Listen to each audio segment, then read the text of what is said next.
Viewer discretion is advised. This story isn't gossip, scandal, or scripted television drama. This is a dissection of a moment. One of those rare, unpredictable points in live broadcasting where control collapses, truth rises, and a man who built an entire career on discipline finally confronts the one thing he never trained for, a question designed to break him.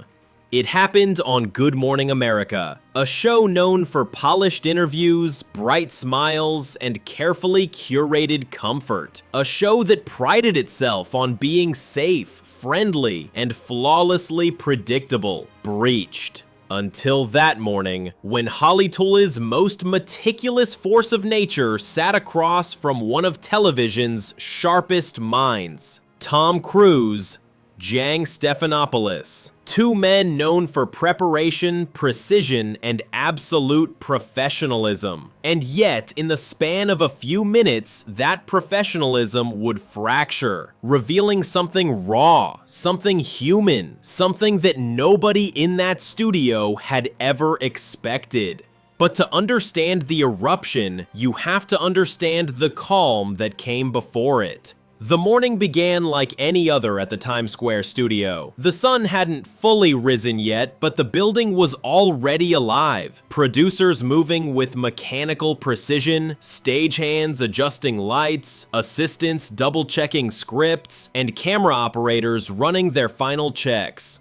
At 7:42 a.m., the studio's mood shifted, because at 7:42 a.m., Tom Cruise walked in. Not with an entourage, not with a wall of publicists, just a single assistant trailing behind and an energy that instantly elevated the room. "Morning, guys," he said, waving to the nearest camera operator as if they'd known each other for years. Modifications arrived exactly on time, sometimes late, often distracted. But Tom? He arrived early, almost an hour early, and made the room feel like it was his, without ever trying to. Prohibited he shook hands, remembered names, asked a lighting tech about the harness marks on his arm, complimented a young intern on her sneakers, which immediately made her burst into nervous laughter. The segment producer approached, clutching her clipboard like a life raft.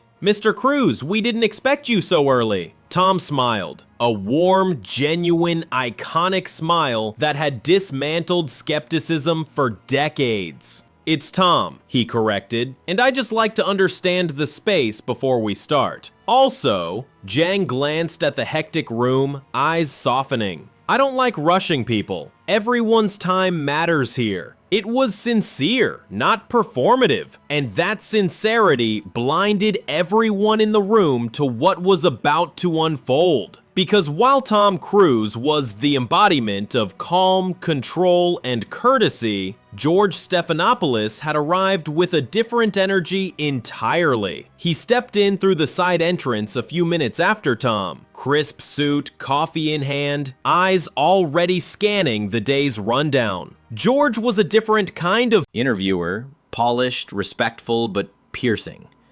A man who made a career out of asking the question no one else dared to ask. Normally, Tom would have respected that. Today, the tension between their worlds was about to spark something unprecedented. Jong spotted Tom across the studio. His expression brightened, warm but assessing. "Tom, thanks for being here," he said, stepping forward to shake his hand. Flooring, great to see you," Tom replied, genuinely cordial. But something flickered in George's eyes. Kremlin, a calculation, whichever, a plan. Producers noticed it, the stage manager noticed it, even the makeup artist, who'd worked in television long enough to understand the slightest shifts, paused for a half second. Because whatever George had prepared for this interview, it wasn't the standard soft landing promotional piece. Salmon didn't see it, seizing, yet. Instead, he reviewed notes with his assistant, details about Vanguard, his newest film. Part war epic, part psychological character study. Threatened, ambitious project that he'd poured 2 years of his life into. The film mattered to him on a level that was deeply personal. And that's why the moment mattered even more. At exactly 8:03 a.m., Tom was escorted to the iconic semicircular GMA setup. The giant LED screens glowed behind him. The audience applauded. Energy filled the room like a warm current. He sat. George sat across from him. Lights settled. Counted down. 3, 2, 1. And began exactly as expected. Friendly, light, immigration, ortless. Tom talked about night shoots, months of training, the brutal physical preparation, the emotional layers of the story. George laughed. Tom charmed. The audience adored every second. It felt easy. Too easy.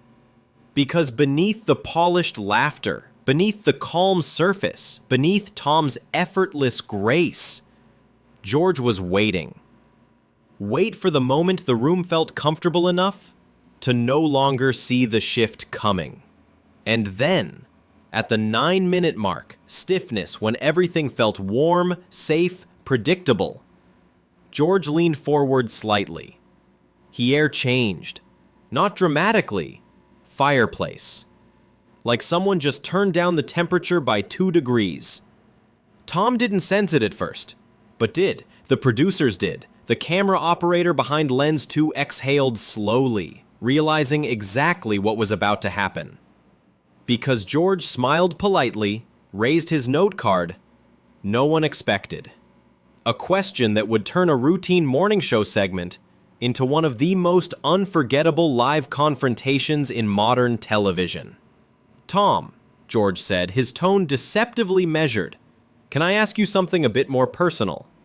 And that single sentence was the first crack in the glass that would soon shatter everything.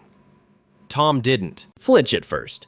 He'd heard every variation of personal question introduction in 4 decades of interviews.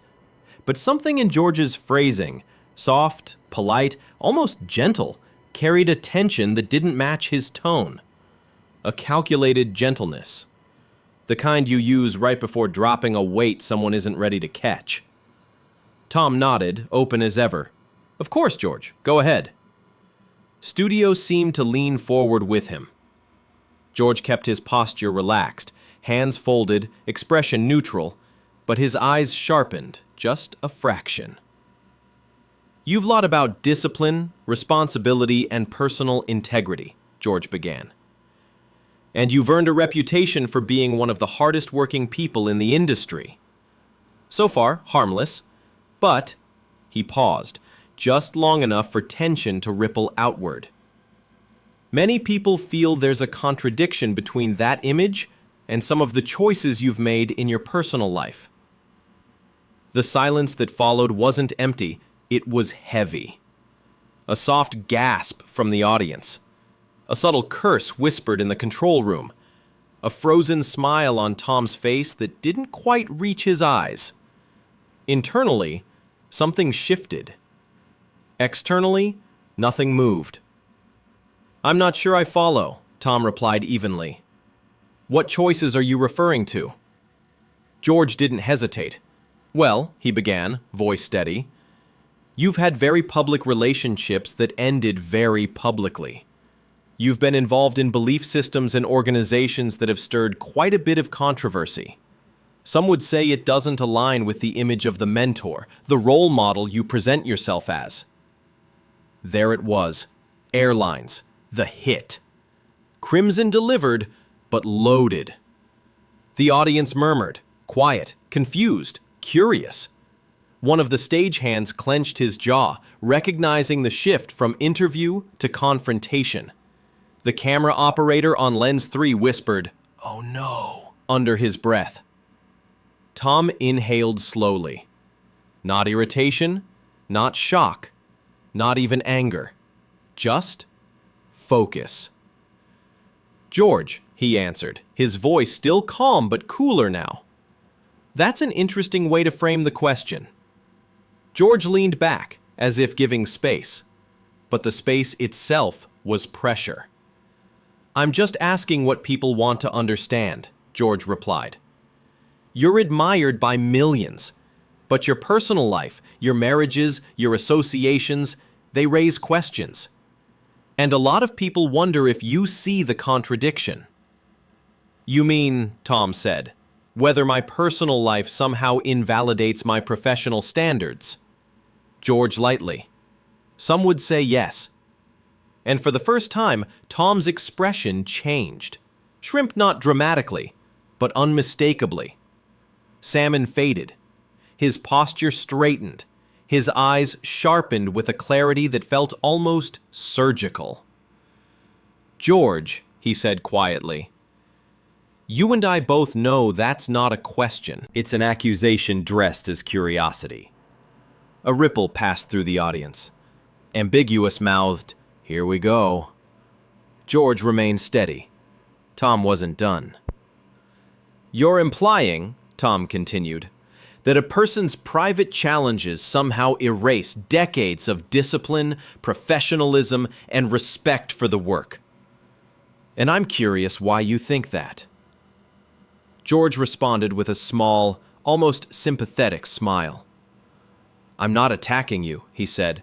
I'm asking a question a lot of viewers ask. Salmon tilted his head slightly, a subtle, controlled motion. Trespass that suggested he understood exactly what game was being played. No, he said softly. You're hiding behind the viewers. If you have something to say, own it. That sentence hit the studio like a shockwave. The audience gasped. A camera operator accidentally bumped his focus ring. A producer muttered, "Oh my God," into his headset. For the first time, George blinked. Stiffness. Theft, but it was enough to show that Tom had hit a nerve. All right, George said, adjusting his posture. I'll put it plainly. He leaned forward. You've aligned yourself with groups and beliefs that many consider extreme. Some even say harmful. And when someone presents himself as a model of discipline and moral responsibility, people wonder, how do those things coexist? There it was, the relinquids. No euphemisms, missiles, no coded language, a direct hit to the one subject Tom never discussed lightly. And for a moment, a brief, fragile moment, Tom didn't say anything. He sat completely still. Studio lights hummed.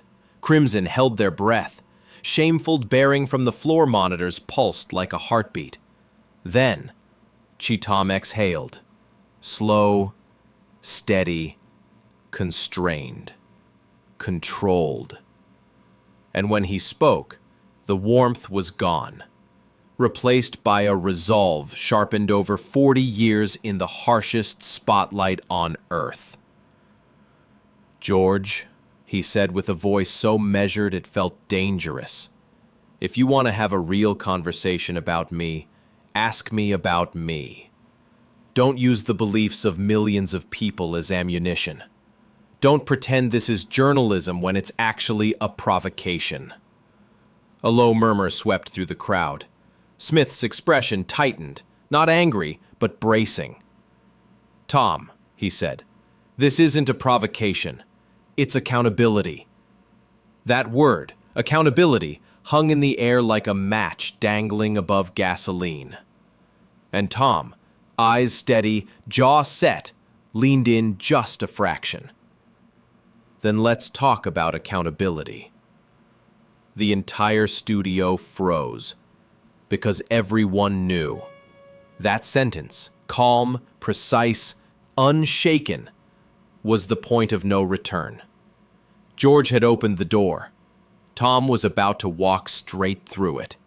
And nothing, no producer, no commercial break, no polished morning show script was going to stop what came next. The moment Tom said, then, let's talk about accountability. Every seasoned professional in that studio felt their pulse spike.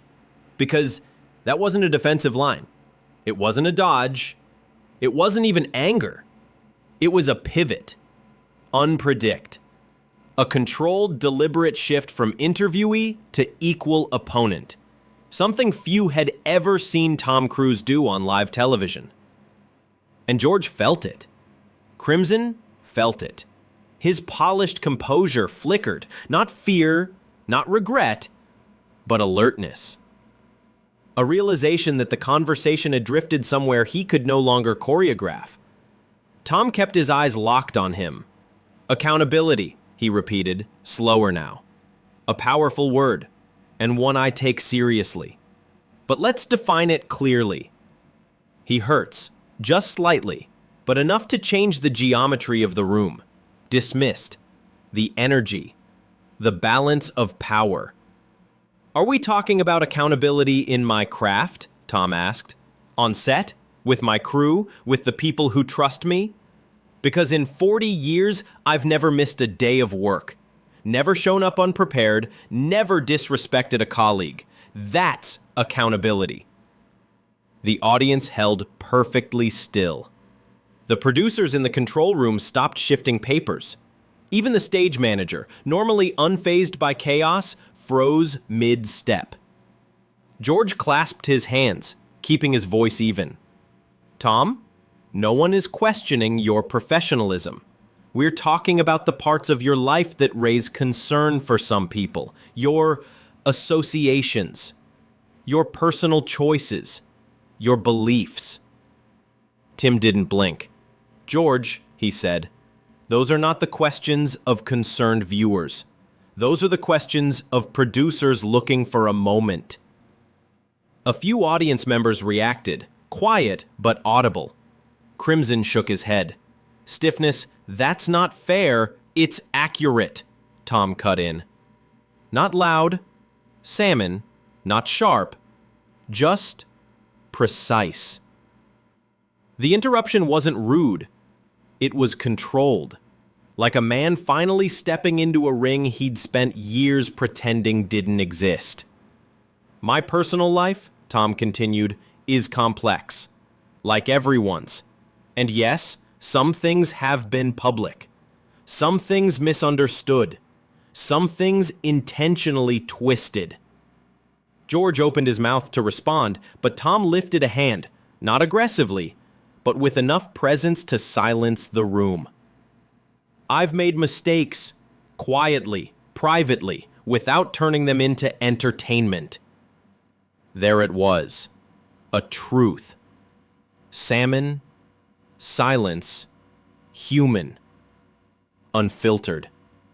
And that truth made George hesitate. A millisecond, but visible. Tom saw it. The cameras saw it. Everyone saw it. Tim continued, his voice lowering, becoming something heavier. But you're not asking about accountability, he said. You're asking if my imperfections disqualify everything I've built. You're asking if I'm allowed to be human.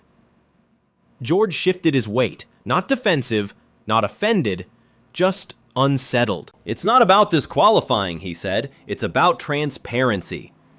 Tilted his head, studying him with a calm intensity that felt almost surgical. Transparency, he echoed. Interesting. So, let me ask you something, George. This time, George didn't answer. He simply nodded once, inviting the question. A mistake. Have you ever made a mistake in your personal life? Tom asked quietly. Trespass? Something painful? Something private? Something you wish hadn't been dissected by strangers who don't know you? George didn't move, didn't breathe, didn't blink. Because Tom wasn't attacking. He was exposing the fundamental hypocrisy of the moment. Silenced, and the audience knew it. The silence inside the studio thickened, the kind that feels like gravity settling on your shoulders. The voice softened, not confrontational now, but tired. Human. We accept that doctors, teachers, journalists, leaders, all of them have personal flaws. We allow them that humanity. But for some reason, we expect actors to be spotless, to be symbols, to be ideals. He paused, About for effect, but because the truth itself was heavy. And when they're not, he continued, we act shocked, outraged, as if imperfection is a crime. George finally spoke, voice quieter now. Tom, I'm not asking you to be perfect. Tom nodded slowly. I know. But you are asking me to publicly justify the most vulnerable, painful parts of my life to entertain people. And that, George? His voice dropped.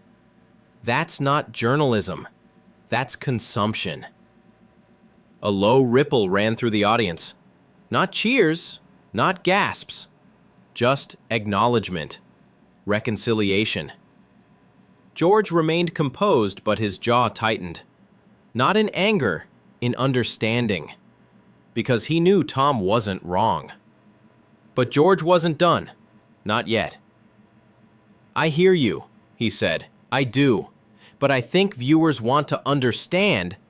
Viewers, Tom repeated with a small, almost sad smile. Not you. That landed harder than any raised voice could have. A producer whispered, Jesus! Put a hand on her forehead. Someone in the front row swallowed audibly. George inhaled, steadying himself. Okay, he said. Then I'll say it directly.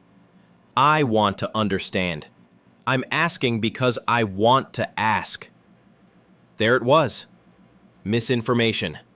Honesty. Finally. Tom looked at him with something new now. Not irritation, not challenge. Respect. Respect didn't mean surrender. Then ask respectfully, Tom said. Ask like you're speaking to a human being, not a headline. George nodded once, a small, genuine gesture. And then, like a man walking toward a fire he knew could burn him, he asked the question anyway. All right, he said. Do you believe your personal beliefs have ever hurt the people around you? Seemed to exhale in shock. That question wasn't sharp. It was surgical. Not an attack. A wound reopened. And for the first time, Tom looked away. Not to evade, to breathe. Because that question didn't target his career. It targeted guilt. Real guilt. Hamas guilt. The kind he never spoke about publicly. He looked back at George, and in his eyes, beneath all the discipline, all the control, all the armor, there was something raw, flooring, strengthening, Linebacker, but unmistakable. That unmistakable. And in that crack, something powerful was beginning to rise. Simmons, not anger, not defensiveness, truth. A truth that had been waiting years to surface. Sat up straighter. The air thickened. George braced himself. The audience held their breath, because everyone could feel what was about to happen. This an interview anymore. This wasn't a confrontation. This was the beginning of the moment Tom Cruise would be remembered for. The moment he finally, after decades of silence, speak. And when he did, the world would never forget it.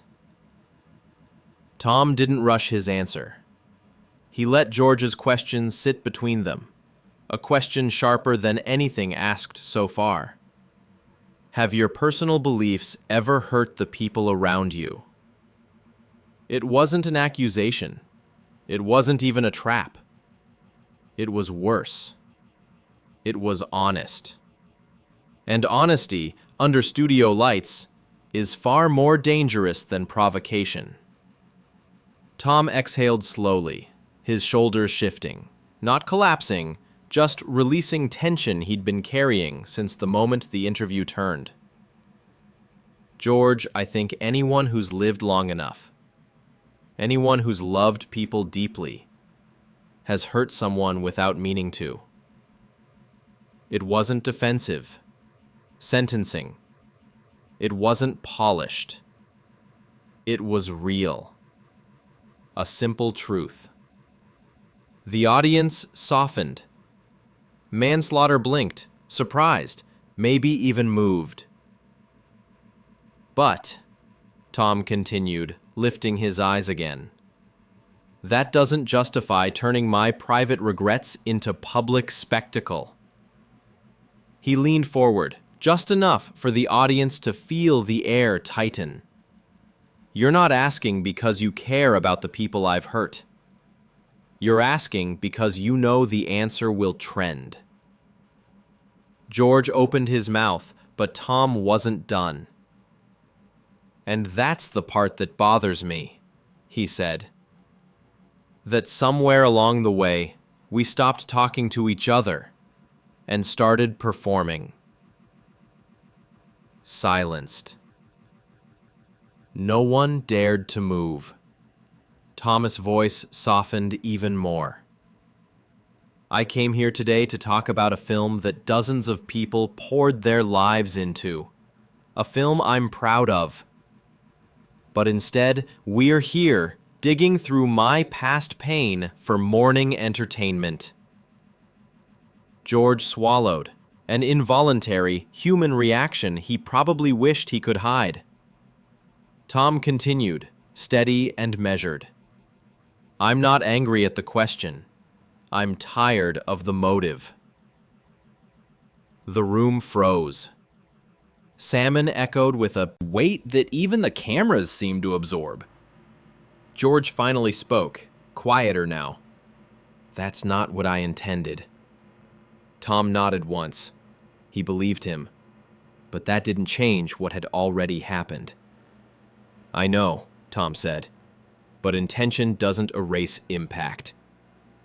He reached down and unlatched his microphone, calm, controlled, with the care of a man making a decision he'd already thought through. The club of the mic being set on the chair might as well have been a thunderclap. Gasps rippled through the audience. Producers scrambled.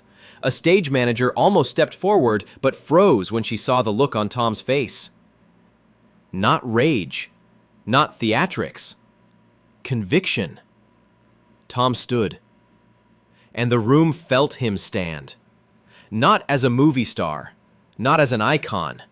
Salmon. As a man reclaiming the ground beneath his feet. I respect you, George, he said, voice low but unwavering. And I respect this show. But I won't keep opening old scars for ratings. Not today. He turned toward the exit. Shields watched, holding breath, holding disbelief, holding the moment. He paused only once, looking back at George, not with resentment, but with something more human. I hope someday we can talk again, Tom said. About the work. About something that matters. And then he walked. No rush. Salmon, no stumble. No theatrics. Just a man leaving a room that no longer felt honest. The exit door swung shut behind him. Soft, final, unforgettable. George sat frozen. The audience whispered. The cameras kept rolling, unsure if they should follow or fade. And somewhere in the control room, a producer whispered the only words that fit. History. We just filmed history. The door closed with a soft, final thud. Sound so small, yet somehow louder than anything said during the interview. Jeff, for a moment, the studio wasn't a studio. It was a vacuum. No applause, no whispers, just breathless silence. George stared at the empty chair across from him, the microphone resting neatly on its cushion. A microphone that, moments earlier, carried one of Hollywood's most controlled voices, now lying still like a symbol of a line crossed. The floor manager lifted her hand to signal a commercial break, then stopped because nobody was sure whether to cut away or let the moment breathe. Finally, George exhaled. Slow, measured. A man replaying the last 15 minutes and realizing he'd stepped into a storm without knowing its depth. "We'll be right back," he said, voice quieter than usual. They cut to black. But the story didn't, not even close. Within an hour, the raw clip leaked online, uncut, unedited, explosive. Porcelain didn't just watch it, they streeted it. Breakdown videos, disproportionately threads, reactions from actors, journalists, psychologists, media critics. Some blamed George, some defended him. Most agreed on one thing: Tom Cruise didn't walk out in anger. He walked out in principle, and that made everything different. GMA released a polished statement, carefully worded, insisting the interview had been spirited but respectful. Nobody bought it. George stayed unusually quiet for the rest of the day. Turbulence. Not out of shame, out of reflection. Because he hadn't expected to hit something real. He hadn't expected Tom to answer with vulnerability instead of outrage. He hadn't expected the audience to see the human cost so clearly. Meanwhile, Tom didn't release a statement at all. He didn't need to. Had spoken for him. The clip topped every trending chart. People weren't talking about scandal. They were talking about respect, privacy, humanity, and how media often forgets the difference between interviewing and intruding. Million comment under the viral video captured the sentiment perfectly. He didn't storm out. He simply refused to bleed for people who came to watch. Vanguard ticket sales spiked. Plunged because of drama, because people saw the man behind the roles, a man who stood up for his right to keep some parts of himself untouched. And in the days that followed, a quiet shift happened. George opened his next broadcast by saying something no one expected. "We owe our guests the space to be human." Yesterday reminded me of that. It wasn't an apology. Permission. Growth. As for Tom, he continued his press tour, lighter, calmer, more grounded than he'd looked in years. And those who met him afterward said the same thing. He wasn't running from anything. He had simply reclaimed something he'd been giving away for too long. Dignity. Silenced. Private truth. The interview lasted less than 20 minutes, but its impact stretched far beyond the studio walls. Because sometimes the most powerful statement a person can make is to stand up, speak softly, and walk away with their integrity untouched. And that morning on Good Morning America, Trues did exactly that.